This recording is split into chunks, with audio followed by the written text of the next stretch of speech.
Good afternoon. Thank you for joining us. We decided to make this a Facebook Live event with author Kat Russell, and she graciously agreed, and she's going to read some selections of her short stories for us. We will have some information on where you can find her book later. Please just enjoy. If you have any questions or comments, just leave them in the Facebook comment section, and then I can read them to Kat. All right, thank you and welcome. Thank you. Thank you for having me here. I'm going to read selections from an Optimist journal at the end of days and other stories.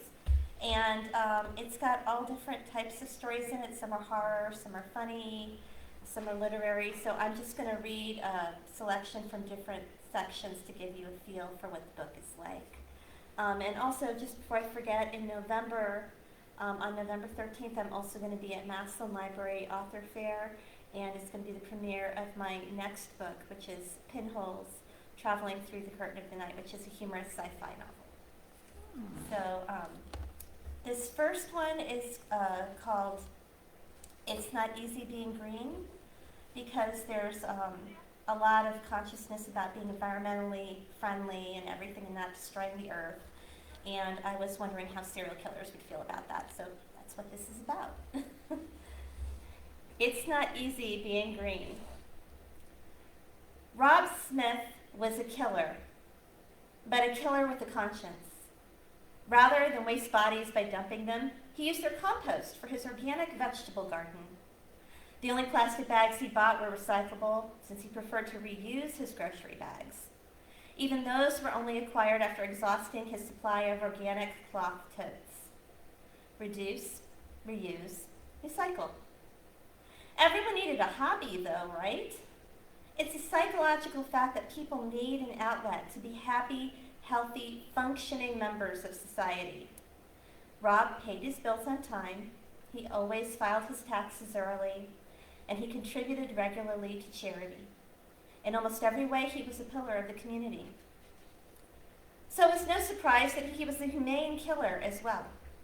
Asphyxiation could be extremely painful, but he rendered his victims unconscious by bludgeoning them first. Of course, he could have used a hammer to simply do them in, but blood was terribly difficult to clean out of carpet. So he prepared for his latest kill in the small, isolated cottage he called home. Rob laid out his well-worn hemp rope, a reused bag, and his knives for compost preparation.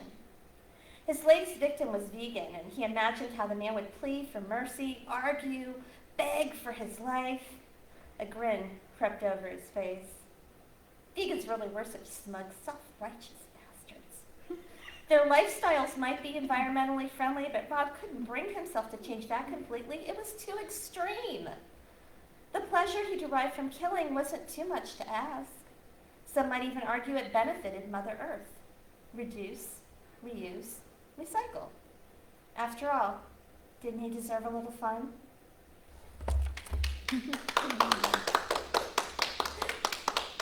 Thank you. And this one is another sort of a sci-fi horror story called Gummies. So innocent looking, yet so deadly. That was Karen's last thought as she looked at the small, colorful gummies sitting on the counter. She had lined them up for tea, thinking they might melt to make nice sweeteners for the steaming brew. Who knew? She wasn't posh. She wasn't cultured.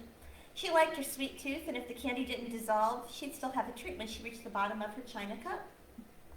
However, how was she to know that the assorted soft candies left on her doorstep the night before were not from a secret admirer, but rather the abandoned children of a lost traveler among the stars? That the traveler's race, though tiny, was deadly when crossed, and not prone to forgiving transgressions. So when Karen unsealed the little plastic package of rainbow-colored gummies, she simply released them from their airlocked space. That was no matter, they were adaptable. But they could not apparently adapt to scalding liquid.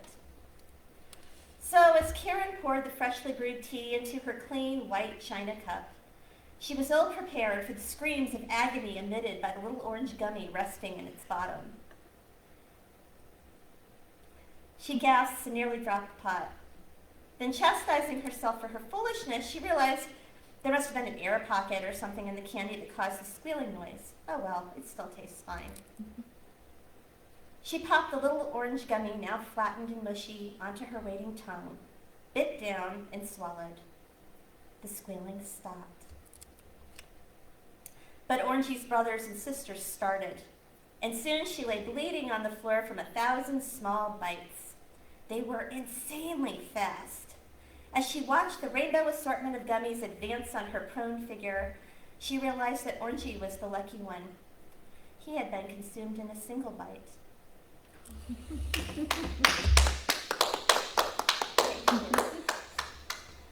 Okay, my son has a soft spot for dragons, so this one is about a dragon. Where there be dragons. The sight on his weapon brought them into closer range, dazzling his eyes. Sunlight glinted off scales as it lowered its head to feed its hungry brood. Must be a female, he thought. That'll bring extra. He couldn't believe fellow spacers still believed in magic. All he cared about was what he could see with his eyes and feel in his hand, namely golden scales, precious stones, and the warm ichor that fetched a high price with any of the dark magicians. It was mostly superstition that kept people at bay from these gentle giants, what the local bleeding hearts called them. He wouldn't be surprised to find that the damned environmentalists had started the whole uproar about magic and sentience. The beast walked into the cave, followed by her brood, out of sight and out of range. He cursed silently. His research showed that they liked to sun themselves while they slept, and he'd hoped to catch them napping. A shot to the eyes, their least protected spot even through the gold lids, at close range when they were unawares. The hatchlings were blind as newborn puppies. They'd be no problem. He could trank them easily and then pack them and ship them money in the bank. So much for that plan. Luckily, the females typically raised the young alone most of the time. He knew that no male dragons had been sighted here since mating season, so it was unlikely Daddy would show up to spoil the fun. Dabbing some dragon urine on his neck, an unpleasant if necessary precaution, he quickly packed his gear and crept to the cave entrance. The mother dragon curled on the floor with her little ones snuggled against her belly, tail wound protectively around them. Mothers were fierce and unpredictable, so he would need to make sure she remained unaware of him. He scanned the inside of the cave for signs of other dragons. None presented themselves, and he crept forward. Without warning, he felt his feet yanked from under him. His weapon clattered to the ground, metal on stone, as he hung from the ceiling like a chicken ready for slaughter. He couldn't believe his eyes. The dragon was staring at him, her voice sounding in his head. "Did you think you'd outwit me, Hunter?" she said. Telepathy? Telekinesis? Damn it! Everyone knew these traits were reserved for certain gifted humans. Cunning, crafty, yes, but telekinesis? It served him right for underestimating his prey. "I am glad you showed up, though," she told him. He dangled there and waited. There was nothing else he could do, held as he was in the firm grip of her mind. He saw her blind brats nuzzling the jewels along her stomach. Their cries pierced the cave walls. "Why is that?" asked the man. He didn't know if she could hear him, but it was worth a shot. "Because my children are hungry." He felt himself propelled along the ceiling to hang above the 3 hungry hatchlings. "No, you can't be serious," his mind screamed. She smiled, something he never realized that dragons could do. "Of course not," she whispered in his head. "We prefer other fare." "Like what?" his mind cried. Somehow he had lost the ability to speak. She smiled. "Chocolate." He recovered his voice. "Chocolate? Chocolate? What the hell?" She smiled wider, revealing multiple rows of sharp teeth. "You wouldn't guess it from our anatomy, but chocolate sustains us quite nicely." He swallowed hard. "I think it's the sugar rush." He tried to swallow again while he recovered himself. What kind of game was she playing? He was a hunter, damn it. He'd be damned if he'd be toyed with by a serpentine beast with a sweet tooth. If you're going to eat me, go ahead, he thought savagely. I'd rather have it over with than hang here like some demonic chew toy. Hearty, bellowing laughter filled the cave. She snorted a few times before finally getting herself under control. Oh, I'm sorry. Well, no, not really, but I'll give you an opportunity. If you promise to get us some chocolate, I'll let you go. Incredulity filled him. That's it? And what? I need to feed my children. You're not much of a threat, it's true, but I'd rather not be annoyed by you in the future. What happens if I don't do it? If you agree and break your word, I'll find you, and you'll be very, very sorry. What if I say no? I'll just kill you now. I thought you said you didn't eat people. Who said I was going to eat you? The hunter mulled this over. He could agree and bring the chocolates back for the beast. He could also hop in his spacer and simply fly away. I've already disabled your ship. The dragon slowly turned, careful not to disturb her children. She pulled some warped metal from a side passage. How did you? She looked at him. So you let me go. I get your chocolate. And when I bring it back, you'll let me leave again, but this time for good? Almost, she told him. You must swear to never hunt our kind again. After our bargain is fulfilled, I'll allow you to leave this world. Understand? The hunter agreed to her terms. She could watch him in the village, so he'd obey. He'd eventually catch a lift with some passing trader and escape this rock. Then he could return in force to teach her and her brats a lesson. She smiled as his shadow cut a sharp outline against the snowy backdrop. Her hatchlings were hungry. Don't worry, darlings, she said. Dinner is coming soon. And this time, he's bringing dessert. Thank you. Okay, let's see. Okay, this one I read last night, but I'm going to read it again. It's called Mangrove. Her roots reach down through the water into the dark, soft mud. It felt good to stretch and feel the coolness of the earth and the clinging tendrils that shot from her body.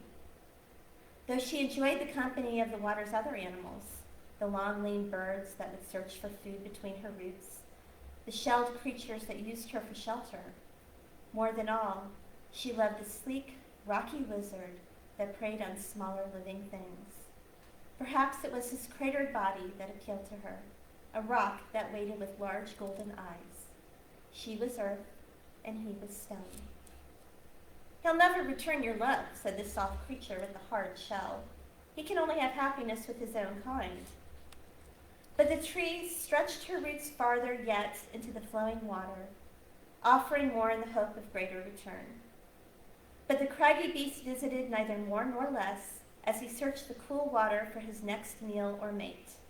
Sometimes he waited in the shadow of her branches. Her sisters crowded together along the shoreline, their roots mingling as they whispered to each other. They pulled away from her, though they themselves harbored similar creatures within their sheltered roots. None of them loved, though, like she loved, the dark, brooding predator. His bellows sent shivers through her as her roots vibrated in the water. Soon the lonely call of a water bird disturbed the stillness, and she remembered her loneliness. His company did not alleviate her solitude, it amplified it. It accentuated her inability to connect to him and to others of her kind. Her sister's presence did not console her. The moon shone through her branches, dyeing them silver with its touch as she cast dark shadows on the water. The lizard took shelter in her presence, and she realized that the moonlight had changed him too. It changed the water, her sister trees, even the distant hills. How could she have been so blind? Penetrated and penetrating, she breathed the air that blew through her branches and transformed it into oxygen, giving life to many creatures, including herself. The wind slowed as it rustled her leaves, carrying the sound far away into the evening stillness. All occurred beneath the lovely sky of this world, the celestial orb, spinning slowly through space and time, giving shape to the universe. How could she be alone? She was one with them all, as the drop was one with the river. She stretched her roots down through the water into the dark, soft mud. Thank you. Okay. I'm going to do a couple fairy tale ones. This one is one of the first stories I ever had published in a magazine. It's called Red Riding Hood Revised. It's a flash, so it's really, really short. Red Riding Hood Revised. If Grandma hadn't been so cheap, the whole mess could have been avoided. As things stood, Red was forced to hike through the woods carrying the heavy wooden basket. When she knocked on Granny's door, the growls from inside let her know exactly how bad the situation had become. In one swift flourish, she grabbed her gun, kicked in the door, and shot a silver bullet between the creature's eyes. Then she retrieved her surgical tools from the basket and performed an emergency gastrectomy. A sheepish-looking Granny emerged from the gruesome remains. I know, she said. Next time I'll buy the wolfsbane and the garlic. I just wanted to save a few pennies. I'm on a fixed income, you know.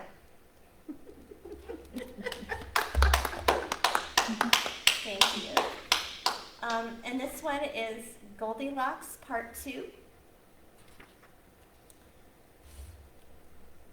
The burglar glared at her jailers through the bars as the clock struck for the noonday meal. The policeman laughed and chatted, closing the door behind them as the small girl struggled vainly in her handcuffs. With the final click of the lock, she spit the hairpin into her hands. She wasn't called Goldilocks for nothing.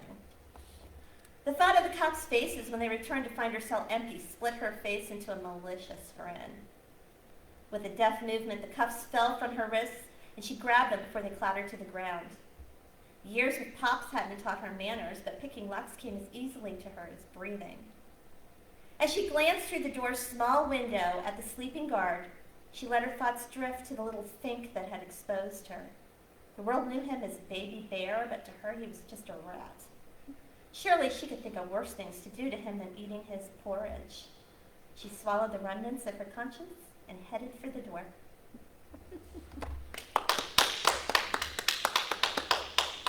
Thank you. Okay, this one sounds like I wrote it for recent times, but actually I wrote it several years ago. It's called 2014. I wrote a series of stories that was based on the first lines of famous novels. So the first line of this story is actually the first line of 1984. It was a bright, cold day in April, and the clocks were striking 13. Dave hit mute on his alarm and kept walking, collar turned up against the spring chill.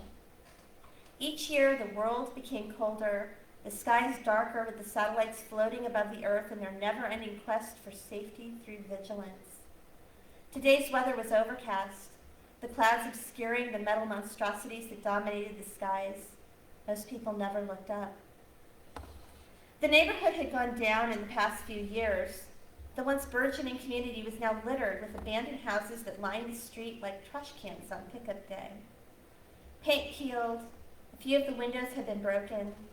Despite cheerful news reports of the growing economy, people continued to lose their jobs and storefronts stood empty in the heart of downtown. Still, the government ensured even the poor had cell phones. He entered his apartment and noted the camera on his computer screen, the eye that never shut. Government hacks into civilian technology had already been revealed, but most people had already forgotten the initial scandals, distracted by the latest fad, the hottest celebrities, the more recent scandals. Why worry about cameras on their cell phones when gas was over $3 per gallon? He brought up the bookstore app and considered purchasing another novel. George Orwell had long been one of his favorite authors, but yet he hesitated. He looked at the selection on his phone's small screen. If 1984 was considered seditious, why were stores still allowed to sell it at all? Why did libraries still carry the text? Schools still stock Orwell's science fiction among the classics? Did he honestly believe it was science fact, detail skewed but prophetic nonetheless? He thought about not buying the ebook. He could get it through a used bookstore, pay cash, keep it off the radar, and avoid observance as well as convenience. He glanced across the street at the abandoned houses. His neighbors had been questioned, sure, but why had they left? Why did their homes stand forlorn and broken? It couldn't be economic downturn. The radio spat out new stats every day. The country was thriving. Yet, he wondered when it would be his turn to be questioned. Would it be a phone call summoning him to the authorities, or men in black coats at his door? No, all that was needed for the death of liberty wasn't an oppressive state, but citizens too scared to exercise their rights. He chastised himself for reading too many dystopian novels, even as he hit the word buy on the phone's touchscreen. He back-arrowed into his e-library and downloaded his newest purchase. The phone rang. He stared at the caller ID.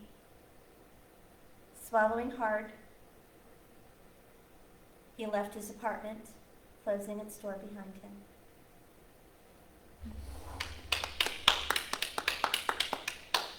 Thank you.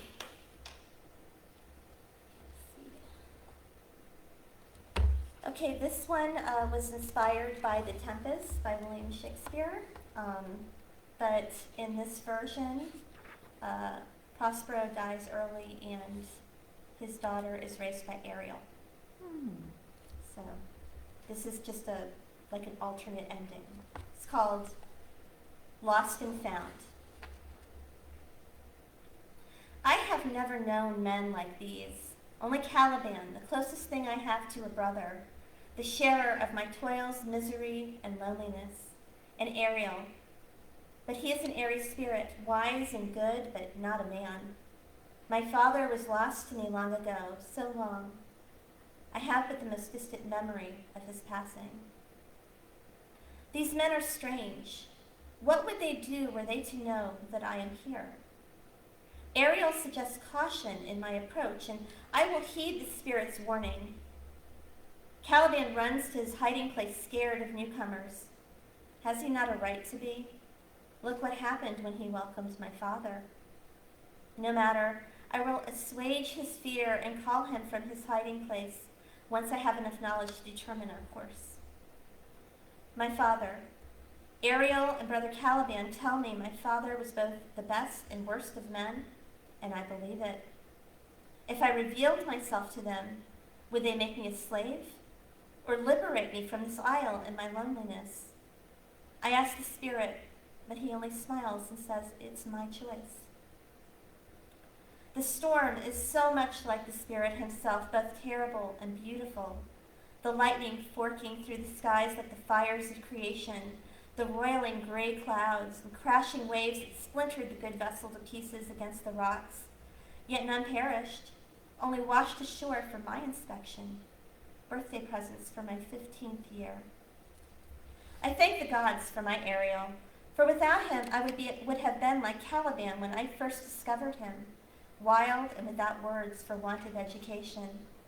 But Ariel, in gratitude for the freedom my father granted him, raised me, taught me to read, to learn from my father's books and notes so that all the great Prospero discovered was not lost in time. Pages left to rot like his body now lying in the cold, cold ground. I thank the gods for my Caliban, coarse companion though he is. Poor soul. He was not so fortunate as I, his mother having passed when she trapped Ariel in the tree years before we arrived. Ariel took long to forgive him for that.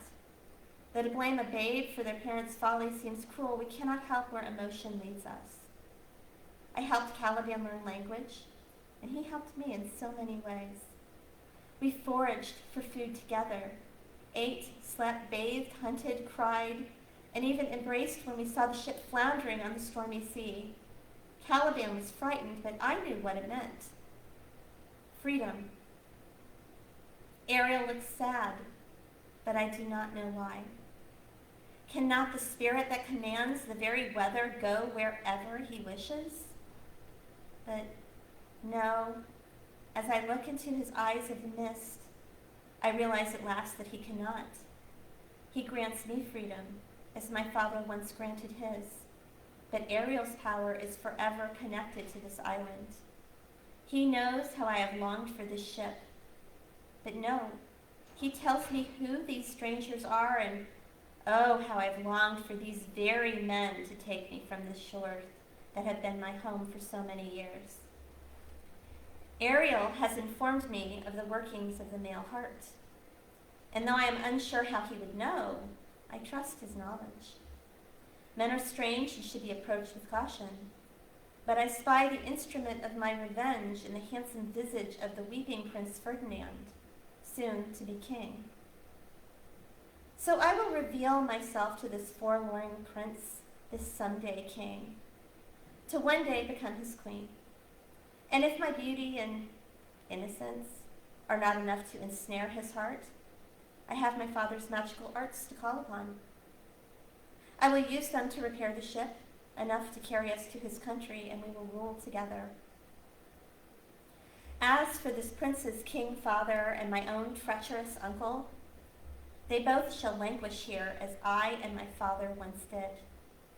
Unskilled at the magical arts, I wonder how long they'll last. My Ariel, my friend, will not help them. In fact, knowing his heart, I suspect they will soon pray for swift deaths. I smiled at the thought. Vengeance for my loneliness, for my father's death, and a home for Caliban, who will conquer his fear for love of me and follow wherever I go. These are birthday presents from my lovely Ariel, the airy spirit of my youth that I leave behind on these familiar shores. I have my books. Kind Ariel has bound and brought them to me. All else I leave behind, including mercy.